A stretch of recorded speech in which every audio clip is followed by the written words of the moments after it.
The room was filled with flowers. Soft pinks, whites, stuffed animals still wearing their tags. A lullaby played from the hallway speaker. My daughter had just been born, a miracle after 3 years of trying. And I was too sore, too stunned, too full of love to do anything except stare at her tiny face. I didn't know that just 15 miles away, someone was tearing that love apart, piece by piece. My sister had a spare key. She said she'd help set up the nursery while I was in recovery. Said she wanted to surprise me. At 3:47 p.m., I heard the front door of our house slam. The sound carried through my husband's phone during a call. I remember asking weakly, "Was that our place?" He stepped out to check, but by the time he returned, his face was pale. He didn't speak. He just turned on his phone camera and handed it to me. I stared and stared. The nursery was wrecked. The crib splintered. The wall decals I had picked with trembling hands at 30 weeks. Torn down, stuffed in garbage bags. The changing table flipped on its side. Drawers dumped out like someone had been looking for something. Shredded baby books. Scattered diapers. A single balloon still floated in the corner, like a cruel joke. On the wall, written in black marker over the pastel wallpaper, were 5 words. You needed this wake-up call. I couldn't breathe. My chest collapsed inward. I tried to sit up and winced, the stitches pulled. My husband reached for me, but I didn't even feel his hand. It was my sister. My only sister. She knew what this baby meant. She'd cried with me through the miscarriages. Said she was praying for us. So why? Before I could ask, the door to my hospital room opened again. Heavy boots. Crisp uniform. 4 medals across the chest. My father-in-law, a retired Marine general, stood at the doorway. And when he saw my husband's face, saw the video paused on the destruction, he didn't blink. He just asked one question. Where is she? My sister was still at the house. She had no idea he was coming. She didn't hear him come in. That's the part one still think about. While I lay in a hospital bed, stitches still raw, heart splitting open from what she'd done, my sister was at our house, barefoot on our baby's rug, sipping tea like nothing had happened. She was on the phone when he opened the door. Not with me. Not apologizing. Laughing. My father-in-law didn't yell. He didn't slam the door. He just stepped inside, his polished boots sinking slightly into the mess she'd made. Diaper shredded, books ripped, a mobile twisted like a noose. She turned and froze. The mug slipped from her hand, shattered on the wood. Sir, she started, as if that would help. He said nothing, just walked forward, his uniform pristine, every medal on his chest glinting under the hallway light. The kind of man who'd commanded troops on foreign soil, and now stood in the wreckage of his granddaughter's first room. I thought, she stammered. I thought it would help. Wake her up. She's too soft. Too naive. She doesn't know how hard life with a baby is. He raised a hand. She stopped mid-sentence. And then, in the calmest voice I've ever heard, he said, You destroyed the sanctuary of a child who hasn't even breathed a full week of life. That is not help. That is war. She laughed nervously. You're not seriously. But he wasn't smiling. From the hallway, he pulled out his phone. Snapped photo after photo. Evidence. Damage. The message scrawled across the wall. Leave, he said simply. Now. Before I call the police. Or worse, your job. Her face twisted. You wouldn't. He stepped closer. I've written field reports more detailed than your entire resume. One call. She backed up. She looked small then. Not like the sister I used to follow around, not the woman who once swore she'd protect me. Just someone who'd crossed a line she couldn't uncross. She grabbed her bag and bolted out the front door. He didn't follow. He just stood in that broken room, the soft pink wall behind him torn and stained, and whispered, No one hurts my family. By the time I was discharged, the house had been cleaned. Not by her, of course not. By my husband, his father, and 2 of his retired military buddies who treated every shattered picture frame like it was evidence in a crime scene. The nursery wasn't the same. We tried to repaint. Tried to hang new decals. but something in the air had shifted. Like the room knew. I held my daughter in the doorway and promised her, this will never happen again. I meant it. Meanwhile, my sister had gone quiet. No apology. No message. But I started to hear whispers. From a friend who worked in HR. From a neighbor who'd seen her storm out of her condo in tears. From my aunt, who'd received a cryptic group text. I guess I'm the villain now. Everyone's so dramatic. She was playing victim. Of course she was. That's what she did best. But here's what she didn't expect. My father-in-law didn't stop at photos. He filed a police report, documented every inch of damage, logged repair costs, took statements. Quiet, legal, impeccably organized. I didn't even know until I found the folder on the kitchen table labeled Infant Property Damage, Civil and Criminal Options. His handwriting was neat, precise. He wasn't angry for a moment. He was building a case. Do you want me to press charges? He asked me one morning, pouring coffee like he was asking about the weather. I looked at my daughter sleeping in her bassinet. I want her to feel what I felt, I said. Not physically. Emotionally. The helplessness. He nodded once.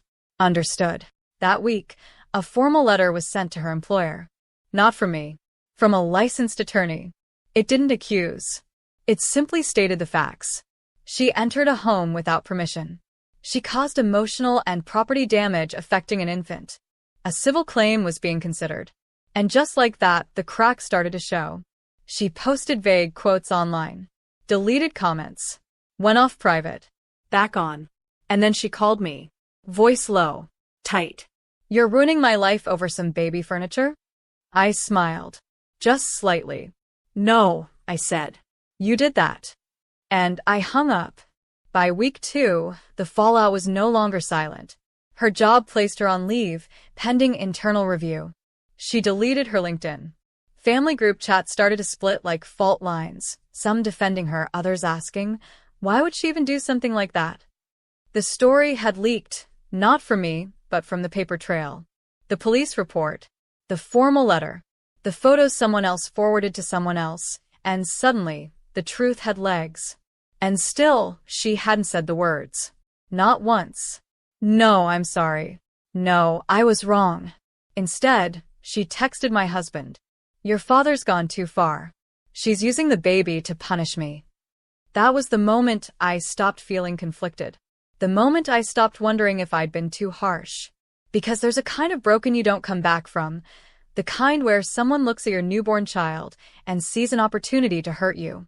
So I got to work. Quietly. Intentionally.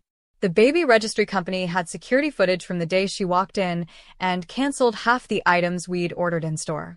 My best friend sent me screenshots of my sister bragging weeks earlier about taking things down a notch.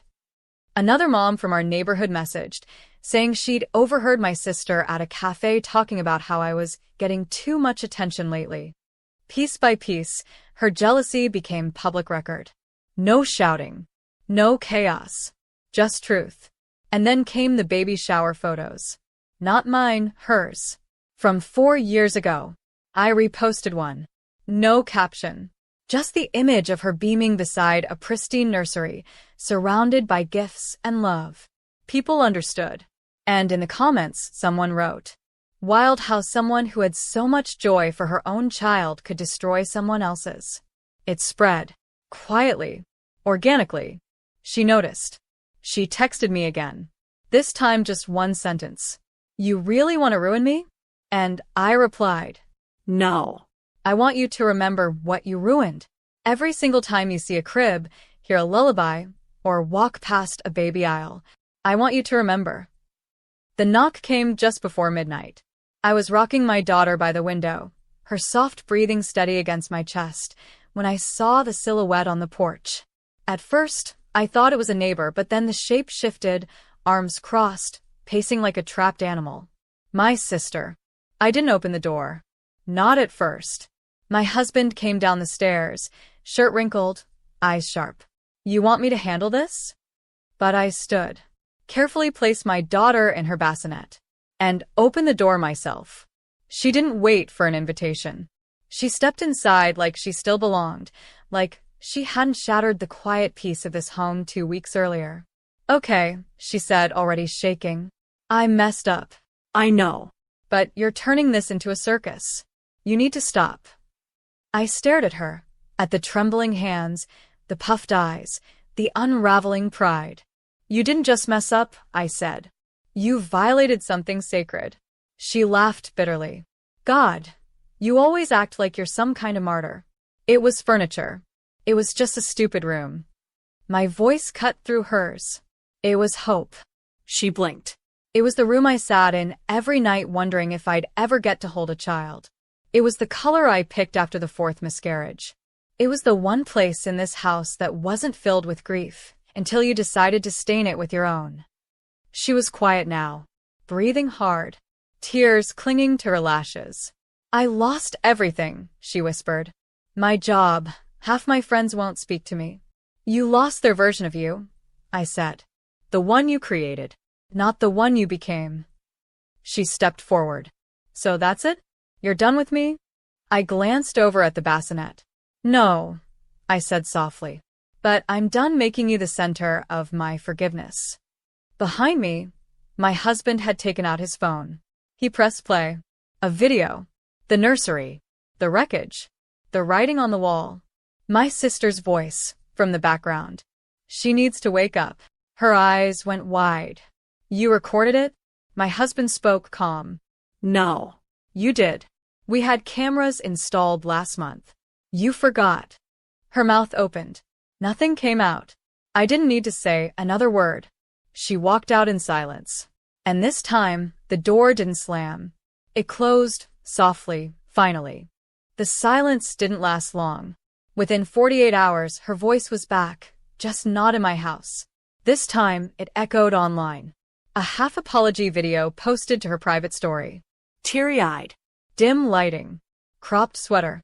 A soft filter. I made mistakes. But I've been through so much too. I wish people knew the whole story. She didn't name me directly. But the caption said enough. Some wounds go both ways. Forgiveness is for the strong. She was rewriting the narrative. Trying to spin the destruction into misunderstanding. Trying to turn the nursery into a metaphor. Trying to be the victim. But this time, I didn't reply with silence. I replied with clarity. A single post. A carousel. The before photo. Our nursery, glowing in soft yellow light. Crib assembled. Bookcase filled. A name banner on the wall. The after. Splinters. Chaos. Black marker scrawled like a scar. The final image. My daughter's tiny hand in mine. No caption. No tag. Just 3 dates. Built. June 12th. Destroyed. August 4th. Rebuilt. Not by her. Within hours, the comments section flooded. People remembered. People cared. People compared the timelines. People asked questions. She turned off her comments. Then she deleted the video. Then she vanished. But here's the thing. I wasn't chasing revenge. I was preserving the truth. And the truth, when spoken plainly, doesn't need a spotlight. It stands on its own. A week later, I got a letter in the mail. No return address. Just my name, in familiar handwriting. Inside. 1 paragraph. 9 sentences. Not a single one said, I'm sorry. Instead, I hope one day you'll understand why I did what I did. I folded the letter once. Then again. Then slid it into the shredder. Because understanding doesn't heal what you refuse to name. And forgiveness doesn't grow where there's still rot. That night, I rocked my daughter in the finished nursery, the one we rebuilt together, with hands that loved her. And as I hummed her to sleep, I realized something. My sister never destroyed the room. She just revealed what never belonged in it. Fall came. The nursery smelled like baby lotion and new wood. The walls were freshly painted, sage green this time, and every inch felt earned. There were no more calls. No more notes. Just a clean kind of silence. Until I got a message from her ex. Yes, my sister's ex. The one she never spoke about. He'd seen the story online. Said he wasn't surprised. Said she used to do things like this before, small acts of destruction, always masked as truth-telling. But then he said something that stuck with me. She doesn't hate you. She envies you. That's why she tried to break what you built. I stared at the message, unreadable. Not hurt, not even angry. Just confirmed. That weekend, I donated the last of the old baby shower items she'd touched. The ones she'd once gifted me before she turned. I gave them to a women's shelter with young moms. Women who knew what it felt like to rebuild from nothing. And I left a note inside one of the boxes. For someone who deserves a beginning full of grace. The final blow wasn't explosive. It didn't need to be. It was the absence. The fact that she wasn't invited to my daughter's naming ceremony. The fact that her name was never mentioned in the speeches. The fact that, when asked who helped raise this child, we answered with photos, and none of them included her.